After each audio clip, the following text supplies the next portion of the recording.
박근혜 대통령 탄핵 심판 사건의 세 번째 공개 변론이 잠시 뒤인 오전 10시부터 헌법재판소 대심판정에서 열립니다. 네, 하지만 핵심 증인인 최순실 씨와 정호성 전 청와대 비서관이 오늘 증인신문에 불출석하겠다고 밝혀서 차질이 불가피해 보입니다. 현장에 나가 있는 취재기자 연결하겠습니다. 최두희 기자. 네, 헌법재판소에 나와 있습니다. 네, 자 이제 잠시 뒤면은 3차 변론이 열리는데요. 그거 분위기 어떻습니까? 네, 이곳 헌법재판소는 차분한 분위기 속에 긴장감이 감돌고 있습니다. 정문을 기준으로 경찰 2개 중대가 만일의 사태를 대비해서 이른 새벽부터 경계 근무를 서고 있고 탄핵 찬성과 무효를 각각 주장하는 시민들의 모습도 평소보다 많이 눈에 띕니다. 핵심 증인의 출석이 예상돼서인지 방청을 위해 선착순 입장을 하러 온 시민들이 지난 2차 변론 때보다 더 길게 줄을 지어 기다리고 있는 모습을 볼 수가 있는데요. 현재는 온라인으로 24명, 선착순으로 온 30명 등 일반인 54명에게 방청권을 줬습니다. 대심 판정을 기준으로 평소보다 많은 취재진도 몰려 취재 열기도 뜨거운데요. 앞서 재판관 9명은 오전 9시를 전후해서 속속 이곳 헌재로 출근했는데 취재진의 질문에는 극도로 말을 아끼는 모습이었습니다. 최순실 씨도 그렇고요. 어젯밤 늦게 정호성 전 비서관도 오늘 재판에 나오지 못한다 이렇게 밝혔죠? 네, 그렇습니다. 최순실 씨와 정 전 비서관은 현재의 사의서를 내고 불출석하겠다는 뜻을 밝혔습니다. 먼저 최 씨는 본인이나 딸 정유라 씨의 유죄 판결에 영향을 끼치는 증언을 거부할 수 있다는 조항을 제시하면서 불출석 사유서를 제출했죠.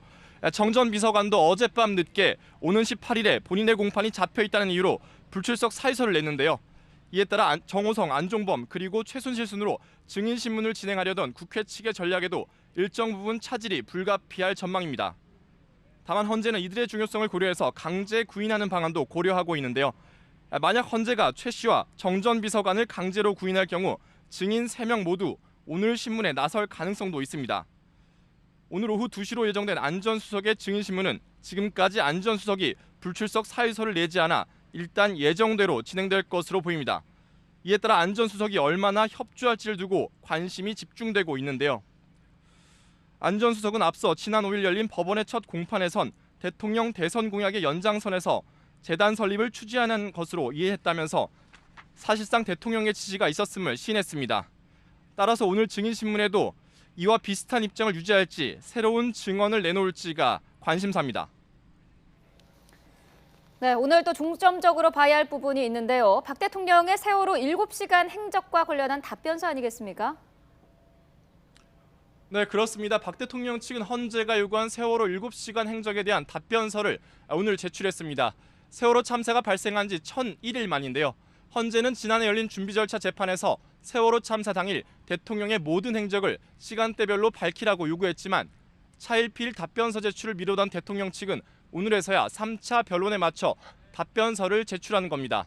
대통령 측은 이 자료에서 7시간 논란이 터무니없다는 점을 강조하고 업무 내역을 토대로 당일 대통령 행적을 분 단위로 쪼개 설명한 것으로 알려졌는데요.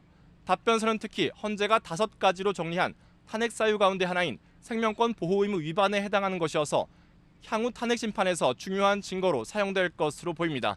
지금까지 헌법재판소에서 YTN 최두입니다.